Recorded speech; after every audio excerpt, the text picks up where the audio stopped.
CET ಪರೀಕ್ಷೆ ಬರೆಯಲು ಬಂದ ಬ್ರಾಹ್ಮಣ ವಿದ್ಯಾರ್ಥಿಗಳ ಜನಿವಾರ ತೆಗೆಸಲಾಗಿದೆ ಅಂತ ಪೋಷಕರು ಆರೋಪಿಸಿದ್ದು ವ್ಯಾಪಕ ಚರ್ಚೆಗೆ ಗ್ರಾಸವಾಗಿದೆ. ಶಿವಮೊಗ್ಗದಲ್ಲಿ ವಿದ್ಯಾರ್ಥಿಯ ಜನಿವಾರ ಮತ್ತು ಕೈಗೆ ಕಟ್ಟಿದ್ದ ಕಾಶಿ ದಾರವನ್ನ ತೆಗೆಸಿ ಅಧಿಕಾರಿಗಳು ಕಸದ ಬುಟ್ಟಿಗೆ ಎಸೆದಿದ್ದಾರೆ ಎನ್ನುವಂತಹ ಆರೋಪ ವ್ಯಕ್ತವಾಗಿದ್ದು, ಬೀದರ್ನಲ್ಲಿ ವಿದ್ಯಾರ್ಥಿಗೆ ಪರೀಕ್ಷೆ ಬರೆಯಲು ಅವಕಾಶ ಮಾಡಿಕೊಟ್ಟಿಲ್ಲ. ಅಧಿಕಾರಿಗಳ ಈ ಕ್ರಮದ ವಿರುದ್ಧ ಬ್ರಾಹ್ಮಣ ಮಹಾಸಭಾ ತೀವ್ರ ಆಕ್ಷೇಪ ವ್ಯಕ್ತಪಡಿಸಿದೆ. ಜೊತೆಗೆ ಪ್ರತಿಭಟನೆಗೂ ಕರೆ ನೀಡಿದೆ. ಶಿವಮೊಗ್ಗದ ಆದಿಚುಂಚನಗಿರಿ ಕಾಲೇಜಿನ ಸಿಇಟಿ ಪರೀಕ್ಷಾ ಕೇಂದ್ರದಲ್ಲಿ ಸಿಬ್ಬಂದಿ ತೀರ್ಥಹಳ್ಳಿಯ ಬ್ರಾಹ್ಮಣ ವಿದ್ಯಾರ್ಥಿ ಅಭಿಜ್ಞಾ ಧರಿಸಿದ್ದ ಜನಿವಾರ ಮತ್ತು ಕೈಯಲ್ಲಿ ಕಟ್ಟಿಕೊಂಡಿದ್ದ ಕಾಶಿ ದಾರವನ್ನ ತೆಗೆಸಿದ್ದಾರೆ.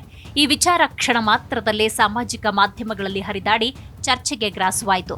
ಇದರ ಬೆನ್ನಲ್ಲೇ ಅಖಿಲ ಕರ್ನಾಟಕ ಬ್ರಾಹ್ಮಣ ಮಹಾಸಭಾ ಮತ್ತು ಶಿವಮೊಗ್ಗ ಜಿಲ್ಲೆಯ ವಿವಿಧ ಬ್ರಾಹ್ಮಣ ಸಂಘಗಳ ಒಕ್ಕೂಟದ ಮುಖಂಡರು ಪರೀಕ್ಷಾ ಸಿಬ್ಬಂದಿಯ ನಡೆಯನ್ನ ಖಂಡಿಸಿದ್ದಾರೆ. ಪರೀಕ್ಷೆ ಬರೆಯಲು ಬಂದ ವಿದ್ಯಾರ್ಥಿಗಳ ಜನಿವಾರ ತೆಗೆಸಿದ್ದಷ್ಟೇ ಅಲ್ಲದೆ ಸಿಬ್ಬಂದಿ ಅದನ್ನ ತುಂಡು ಮಾಡಿ ಕಸದ ಬುಟ್ಟಿಗೆ ಹಾಕಿದ್ದಾರೆ ಎನ್ನುವ ಆರೋಪ ಕೇಳಿ ಬಂದಿದೆ. ಈ ವಿಚಾರವಾಗಿ ಸಾಮಾಜಿಕ ಮಾಧ್ಯಮಗಳಲ್ಲಿ ಹಿಂದೂ ಪರ ಹೋರಾಟಗಾರರು ಆಕ್ರೋಶ ವ್ಯಕ್ತಪಡಿಸಿದ್ದಾರೆ. ಬೀದರ್ನಲ್ಲಿ ಶುಚಿವೃತ ಕುಲಕರ್ಣಿ ಎಂಬ ವಿದ್ಯಾರ್ಥಿಯನ್ನ ಜನಿವಾರ ತೆಗೆಯಲು ಒಪ್ಪದೇ ಇರೋ ಕಾರಣಕ್ಕೆ ಪರೀಕ್ಷಾ ಕೇಂದ್ರಕ್ಕೆ ಪ್ರವೇಶವನ್ನ ನಿರಾಕರಿಸಲಾಗಿದೆ. ಬೀದರ್ನ ಮನ್ನಳ್ಳಿ ರಸ್ತೆಯಲ್ಲಿರುವ ಸಾಯಿ ಸ್ಫೂರ್ತಿ ಕಾಲೇಜಿನಲ್ಲಿ ಈ ಘಟನೆ ನಡೆದಿದೆ.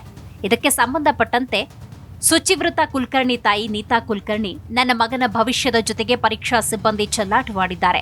ನನ್ನ ಮಗ ಸಿಇಟಿ ಬರೆದು ದೊಡ್ಡ ಎಂಜಿನಿಯರ್ ಆಗಬೇಕೆಂದು ಕನಸು ಕಂಡಿದ್ದ. ಆದರೆ ಜನಿವಾರ ತೆಗೆಯದಕ್ಕೆ ಮಗನಿಗೆ ಪರೀಕ್ಷೆ ಬರೆಯಲು ಅವಕಾಶ ಕೊಟ್ಟಿಲ್ಲ. ನನ್ನ ಮಗನನ್ನ ಪರೀಕ್ಷಾ ಪ್ರಾಧಿಕಾರವೇ ಎಂಜಿನಿಯರಿಂಗ್ ಕಾಲೇಜಿಗೆ ಸೇರಿಸಬೇಕು ಅಂತ ಆಗ್ರಹಿಸಿದ್ದಾರೆ. ಇನ್ನು ತಾನು ಜನಿವಾರ ಹಾಕಿದ್ದಕ್ಕಾಗಿ ನನಗೆ ಪರೀಕ್ಷೆ ಬರೆಯೋದಕ್ಕೆ ಅವಕಾಶ ಕೊಟ್ಟಿಲ್ಲ ಅಂತ ಶುಚಿವೃತ ಕುಲಕರ್ಣಿ ಆರೋಪ ಮಾಡಿದ್ದಾರೆ. ಜನಿವಾರ ತೆಗೆದ್ರೆ ಮಾತ್ರ ಪರೀಕ್ಷೆ ಬರೆಯೋದಕ್ಕೆ ಅವಕಾಶ ಕೊಡೋದಾಗಿ ಪರೀಕ್ಷಾ ಸಿಬ್ಬಂದಿ ಹೇಳಿದ್ರು. ಆದರೆ ನಮ್ಮ ಬ್ರಾಹ್ಮಣ ಸಂಪ್ರದಾಯದಲ್ಲಿ ಜನಿವಾರಕ್ಕೆ ಬಹಳ ಮಹತ್ವ ಇದೆ. ಹೀಗಾಗಿ ನಾನು ಜನಿವಾರ ತೆಗೆಯೋದಿಲ್ಲ ಅಂತ ಹೇಳಿದೆ. ಹೀಗಾಗಿ ನನ್ನನ್ನ ಹೊರ ಕಳುಹಿಸಿದ್ರು ಅಂತ ವಿದ್ಯಾರ್ಥಿ ತಿಳಿಸಿದ್ದಾನೆ. ಬೀದರ್ ಮತ್ತು ಶಿವಮೊಗ್ಗದ ಘಟನೆ ಬಗ್ಗೆ ಬಿಜೆಪಿ ರಾಜ್ಯಾಧ್ಯಕ್ಷ ಬಿವೈ ವಿಜೇಂದ್ರ ಆಕ್ರೋಶ ವ್ಯಕ್ತಪಡಿಸಿದ್ದಾರೆ. ಸಾಮಾಜಿಕ ಮಾಧ್ಯಮ ಎಕ್ಸ್ ಮೂಲಕ ಸರ್ಕಾರದ ವಿರುದ್ಧ ಕಿಡಿಕಾರಿದ್ದಾರೆ. ಸರ್ಕಾರ ಈ ಕೂಡಲೇ ಬೇಷರತ್ತ ಕ್ಷಮೆ ಯಾಚಿಸಲಿ ಅಂತ ಆಗ್ರಹಿಸಿದ್ದಾರೆ. ಮತ್ತೊಂದೆಡೆ ಜನಿವಾರ ತೆಗೆಸಿದ ಕ್ರಮದ ವಿರುದ್ಧ ಹಿಂದೂಗಳು ಒಂದಾಗಿ ಹೋರಾಟ ಮಾಡಬೇಕು ಅಂತ ಹಲವು ಹಿಂದೂ ಪರ ಸಂಘಟನೆಯ ಹೋರಾಟಗಾರರು ಕರೆ ಕೊಟ್ಟಿದ್ದಾರೆ. ಹಾಗಾದ್ರೆ ಸರ್ಕಾರ ಮತ್ತು ಸಚಿವರು ಈ ಘಟನೆಗೆ ಸಂಬಂಧಪಟ್ಟಂತೆ ಏನ್ ಹೇಳಿದ್ದಾರೆ? ಸಿಇಟಿ ಅಭ್ಯರ್ಥಿಯ ಜನಿವಾರ ತೆಗೆಸಿದ್ದು ನಿಜವೇ ಆದ್ರೆ ಅದು ಅತಿರೇಕದ ವರ್ತನೆ. ತಪ್ಪಿತಸ್ಥರ ವಿರುದ್ಧ ಕಠಿಣ ಕಾನೂನು ಕ್ರಮ ತೆಗೆದುಕೊಳ್ಳುತ್ತೇವೆ ಅಂತ ಉನ್ನತ ಶಿಕ್ಷಣ ಸಚಿವ ಡಾಕ್ಟರ್ ಎಂಸಿ ಸುಧಾಕರ್, ಶಿಕ್ಷಣ ಸಚಿವ ಮಧು ಬಂಗಾರಪ್ಪ ಪ್ರತಿಕ್ರಿಯಿಸಿದ್ದಾರೆ. ಈ ನಡುವೆ ಜನಿವಾರ ತೆಗೆಸಿದ ವಿಚಾರಕ್ಕೆ ಸಂಬಂಧಪಟ್ಟಂತೆ ಕರ್ನಾಟಕದಾದ್ಯಂತ ಜಿಲ್ಲಾ ಮಟ್ಟದಲ್ಲಿ ಹೋರಾಟಕ್ಕೆ ಅಖಿಲ ಕರ್ನಾಟಕ ಬ್ರಾಹ್ಮಣ ಮಹಾಸಭಾ ಕರೆ ನೀಡಿದೆ. ಈ ನಡುವೆ ಜನಿವಾರ ತೆಗೆಸಿದ ಪ್ರಕರಣ ತೀವ್ರ ಚರ್ಚೆಗೆ ಗ್ರಾಸವಾಗಿರುವ ಬೆನ್ನಲ್ಲೇ ಕರ್ನಾಟಕ ಪರೀಕ್ಷಾ ಪ್ರಾಧಿಕಾರದ ಕಾರ್ಯನಿರ್ವಾಹಕ ನಿರ್ದೇಶಕರು ಸ್ಪಷ್ಟನೆ ಕೊಟ್ಟಿದ್ದಾರೆ. ಸಿಇಟಿ ಪರೀಕ್ಷೆ ಬರೆಯುವ ವೇಳೆ ಜನಿವಾರ ತೆಗೆಯಬೇಕು ಅಂತಿಲ್ಲ. ವಸ್ತ್ರ ಸಂಹಿತೆ ನಿಗದಿಪಡಿಸಲಾಗಿದ್ದು ಅದನ್ನ ವಿದ್ಯಾರ್ಥಿಗಳು ಪಾಲಿಸಬೇಕು. ಆದರೆ ಜನಿವಾರ ತೆಗೆಸಬೇಕೆಂದು ಎಲ್ಲೂ ಕೂಡ ಸೂಚನೆ ಕೊಟ್ಟಿಲ್ಲ ಅಂತ ತಿಳಿಸಿದ್ದಾರೆ. ಹಾಗಾದ್ರೆ ಜನಿವಾರ ಅಥವಾ ಯಜ್ಞೋಪವೀತ ಅಂದ್ರೇನು? ಜನಿವಾರ ಅಥವಾ ಯಜ್ಞೋಪವೀತ ಎಂಬುದು ಬ್ರಾಹ್ಮಣ ಸಮುದಾಯಕ್ಕೆ ಬಹಳ ಮಹತ್ವದ್ದು.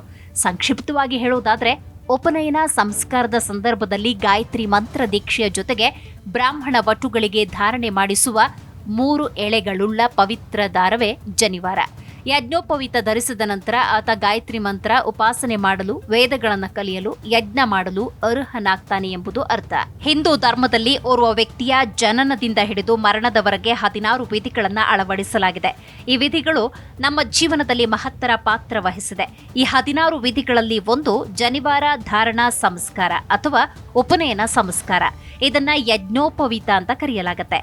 ಅಂದರೆ ಯಜ್ಞವನ್ನ ನಡೆಸಬಲ್ಲ ಸಂಪೂರ್ಣ ಹಕ್ಕನ್ನ ಹೊಂದಿದವನು ಅಂತ ಅರ್ಥ. ಜನಿವಾರ ಧಾರಣೆಯನ್ನ ಸಂಸ್ಕೃತದಲ್ಲಿ ಯಜ್ಞೋಪವೀತ ಅಂತ ಕರೆಯಲಾಗುತ್ತೆ.